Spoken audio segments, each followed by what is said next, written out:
All right, guys. I promised you I'll be back with a live reaction of Money in the Bank 2023, and I'm just blown away by the finish. But before we get into that, let's start this off with the intro. As always, I hope you're joining me. I'll be back in a couple of seconds. Welcome to the Rebellious Noise Pro Wrestling channel. On this channel, we bring you some great content from inside and outside of the squared circle.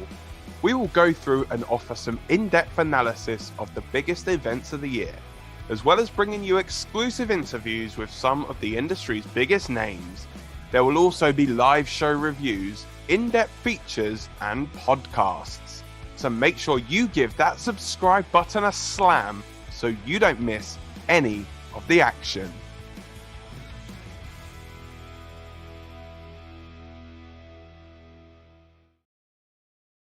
All right, guys. Money in the Bank 2023 is over, and already in the comments, Daniel Wiley. Hey, Daniel. I apologize if my voice sounds a little bassier than normal. Obviously, it's quite late in the UK. It's 11:44, which is different to normal times. Normally, it's a lot later.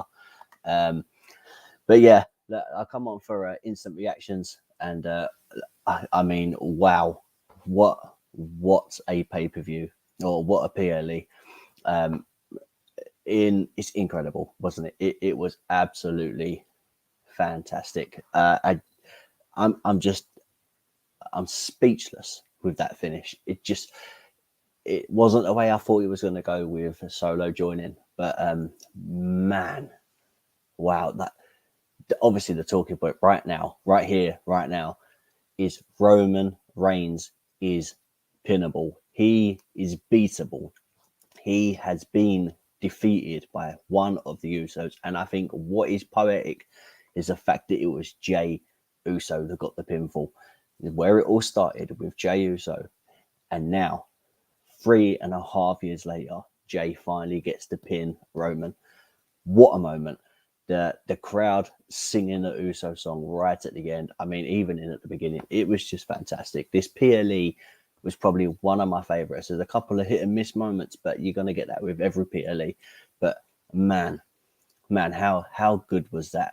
So, let's talk about the match that I think is, to me, was probably one of my favorites. So let's jump right in right now to this match, which was the Money in the Bank women's match. What a fun match. Absolutely. It was so fun. There was moments where it was up and down. It was a little bit booky at times, but the ladies, they delivered. They delivered to a very, very high level. That's right, Sludge Sports. Stand up if you hate Roman. Sludge coming in again with what a show. Yeah, absolutely. I completely agree. And Daniel Wiley said Bayley turned on Iyo Sky. Yeah, but she got her comeuppance. I mean, Bayley handcuffing Becky and Bayley in the ladder was absolutely amazing. And guys, I'm joined by someone. We're in now. So we're just sorting some stuff out. Obviously, I think I'm being joined instantly by Scott as well, which is going to be fantastic. But yeah, honestly, this is probably one of my favorite matches that I've seen for quite a while. Bayley and what happened with her, the finish. It wasn't what I thought, but Iyo Sky missed Money in the Bank. We can't argue with that. We can't argue with that at all. Absolutely fantastic. Let's talk about Damian Priest being Mr. Money in the Bank again. Something that was great, and I think I'm going to be joined in with Scott. So let's bring Scott in right now. How you doing, buddy? Can you hear me? Are you good? Right, Rob. I can't hear you very well. It is crazy loud here. So I'm just going to react to things I think you might have said. It's an amazing experience here, of course. Great atmosphere. As you can see, everyone behind me, if you pan over here, you can see a lot of people in good spirits. I'm going to be live in a little bit, of course, doing my kind of proper rundown outside of here, doing our kind of Money in the Bank PLE report. But hope you're doing well on the stream. I thought I'd pop in for just a little bit, and we get a little bit of the atmosphere. We walk around a little bit over here. Well, first of all, let's point out the bus. Look how cool the bus is as well. We've got a bus. You can go in there. I'm going to make a video for you guys. Don't worry about this, but you can see what's on the bus as well. Absolutely amazing how much they've put a lot of effort into this. Obviously, a lot of people saying it should have been at a stadium, should have been more, should have been this, should have been that. But as far as the show goes, man, we've got a lot of surprises tonight, and some that I'm upset about, some I'm happy about, but we're going to dig into a little bit deeper as well. So we'll go over here as well, just get the atmosphere of everyone cruising around, and let's see if we get some chants. I don't know if you'll hear anything, I don't know. Great night. You can hear people singing. Who are we singing for?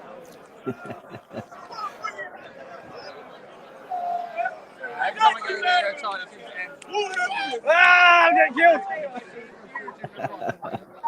Well, it's oh, okay, here we go. We got Simon Miller there. That's what's going on there. He's getting swamped just a little bit. But anyway, yeah, it's been a great show. I'm going to be live in a little bit, talking all about it. So, Rob, enjoy the instant reaction. I'm sure people are watching you at home and having fun. I'll see you in a little bit. Probably in about 10 minutes, 15 minutes, something like that. There we go. In a bit. In a bit. There we go. See, look, Scotty doing what he does best, mingling and trying to get some reactions, trying to get some stuff while he's there. As I said, obviously, I'm doing all the work back here. Scott's doing all of the work over there outside the O2. And look at it. Just look at how the wonderful smile on his face, how happy he was. But yeah, let's get into it. Sludge said, did you see the Bayley bots? They said she was from Judgment Day. Yeah, that confused me a little, but you know, it's one of those things, isn't it? It happens. Samantha Irvin done a fantastic job doing the announcing all night long. When I was in Sheffield, she was great as well. But yeah, guys, wow, what a PLE! Just it delivered. It done exactly what it needed to do. You know, it was such a fantastic show itself. Let's run down quickly some of the matches. Cody versus Dominic. Great finish. You know, obviously Dominic doing the cowards thing. He got a lot of heat. He got a lot of stick out there. You know, but obviously Cody prevailed. He walked out as the winner. He was victorious. Did you like that match? There was a lot of stuff in it. The idea of Rhea Ripley kind of getting involved and Dom trying to pull the turnbuckle pads off to distract the ref. It was very good heel work. And I'm looking forward to seeing what happens next. And obviously we've got Matt Riddle and Gunther. What a match. Fantastic. Such a good match. There was no interference, which was fantastic. It's one of those things that sometimes, you know, if interference happens and you think, oh, it's not needed. Two guys just hard hitting, not holding back, just, you know, doing what they do best. And I mean, I wouldn't want to take one of them chops from Gunther, and Riddle took, I don't even know. I didn't do a chop count. Maybe we need to start adding that into the RN Pro Wrestling.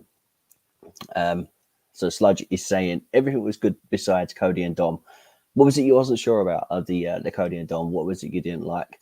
And what was with Rhea Ripley's I know her haircut was a strange one. It was a very strange one. And Gunther versus Riddle was a good match, and Drew come out as up. Yeah, man, Drew coming out to that loud pop. The minute we heard the basically the sword disconnect coming out or whatever it is, I don't know what the word is.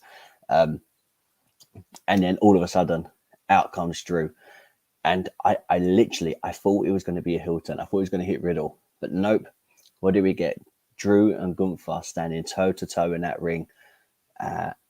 And Drew standing over him, holding an IC title after a Glasgow kiss and the Claymore. Man, what a Claymore. The crowd chanting along, counting him down before he hit that Claymore it's such a thing of beauty. When it gets done right, you can't fault it. That was something. It was absolutely great. That was one of my favorite moments for the night. So then going on to another one of my favorite matches, which was Seth versus Finn Balor. Finn coming out with a different mask and stuff like that. Seth just soaking in the chants. Wow. You know, these guys can put on a performance. I think they could go out there without communicating and just put on an amazing match. And yet again, these guys delivered. Was it the right choice? Who knows? But let's talk about the ending. I think the thing that was important, Finn getting the upper hand of Seth Rollins. Finn hitting the coup de grace more than once, rolling Seth in, climbing to the top turnbuckle. As he was about to jump, up comes Mr. Money in the Bank himself, Damian Priest. He stands up from his chair where he was sitting at ringside and distracts Finn for 5 seconds. In that 5 seconds, that was all that was needed. As Finn went to do the coup de grace, dropping down, he misses, getting hit instantly with the stomp. And that was it. And then there was having a bit of a disagreement at ringside where Seth lapped in all those cheers. Now, was Damian Priest standing up to help him and encourage him because something was going to happen? He knew he was going to win. Or was he standing up because he wasn't sure about Finn Balor becoming the champion? Obviously, there is only one Mr. Money in the Bank, and Damian Priest won it throughout this match. The spots in this Money in the Bank match were amazing. I am worried though. Logan Paul took a nasty bump with him and Ricochet. They went through the table. Obviously, only went through the second one at the back, not the first one. I think obviously they overjumped it. At the same time though, to do the Spanish fly from that distance firstly, and then land at the same time as the way they did was it was absolutely phenomenal. It was crazy, absolutely crazy. But yeah, I mean, people are saying Triple H hates LA Knight. I mean, it was LA Knight's time, right? I really thought it was. And what else is, and Sludge, honestly, I wouldn't mind seeing WrestleMania in Australia. Look, I'm happy to watch a WrestleMania anywhere. But I mean, John Cena to come out. Wow, what a moment, by the way. The pop was huge. It was loud and proud. And for Cena to maybe tease a WrestleMania in London. Wow, I'm all for it. I'm all for it. If WrestleMania comes to London, it's got to be at Wembley, baby. And what a place that would be. I mean, if you thought the O2 was loud, imagine the 90-odd thousand fans, if not more, screaming at Wembley. I couldn't imagine it, but that's what it would be. But yeah, 100% I'm up for that. Great show overall, you know the deal. That's right. But the Cody and Don match was poor booking. Yeah, it was a little lackluster.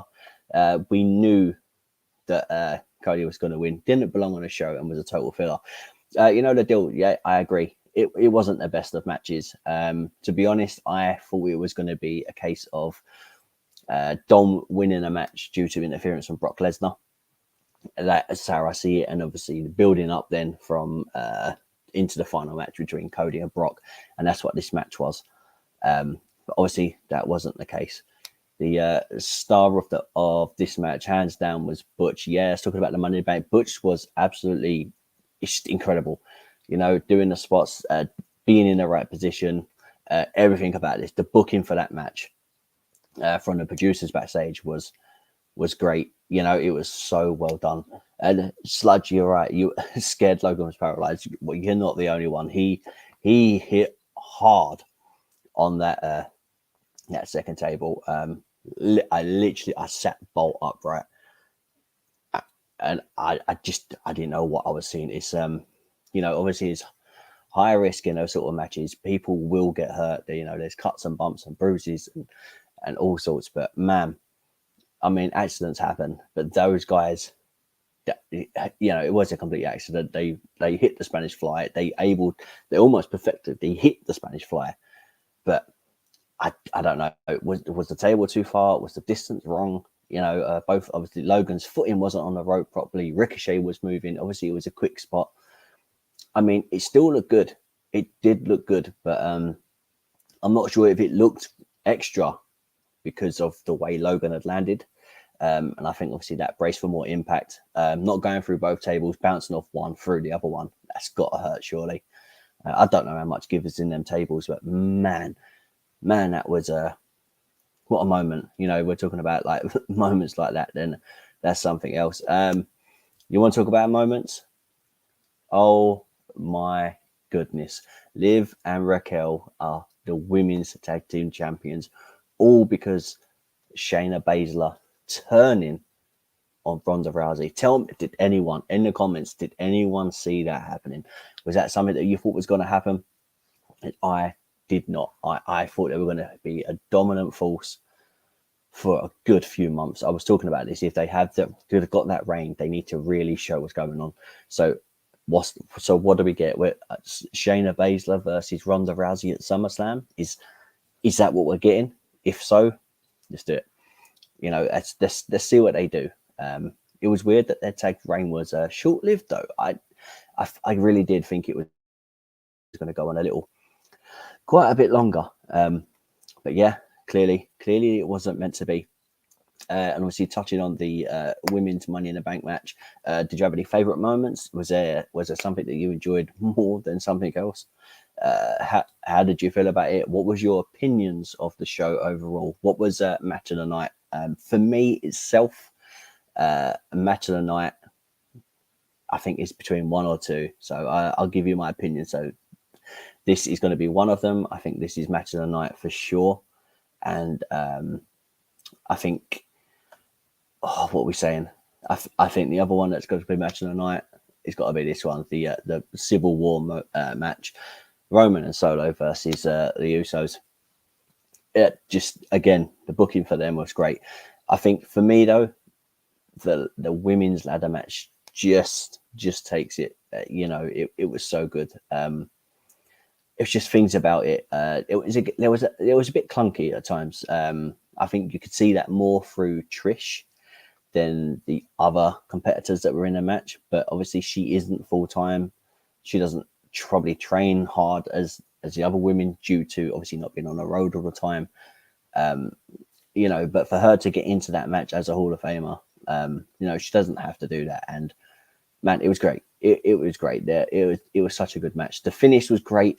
Loved the finish with Becky and Bayley being handcuffed in between the ladder, and then Iyo climbing over Bayley, which was a perfect moment. It was like that was such a great little Easter egg of what's to come.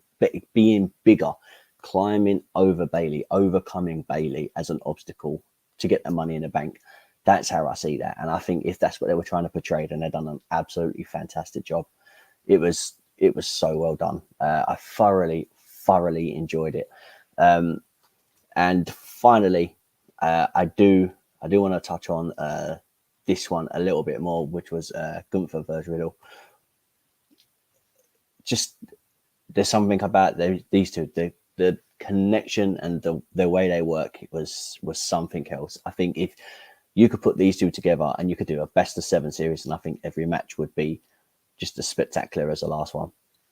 It was so well done. As I said, no interference. There was no run-ins, nothing over the top. It was just a well thought out and well done match. Yeah, I mean, did you enjoy it? Did you have a favorite match? If so, let us know in the comments. Obviously, Damian Priest, as we said, Mr. Money in the Bank. Iyo Sky is Miss Money in the Bank. The Usos overcome the odds and beat Roman and Solo. So the bloodline of those two. So the Usos were victorious. I mean, from top to bottom, I would say it's a stellar. The card was great. It was such a good card. I really enjoyed it, guys. I hope you did too. Like I said before we get out of here, any other comments?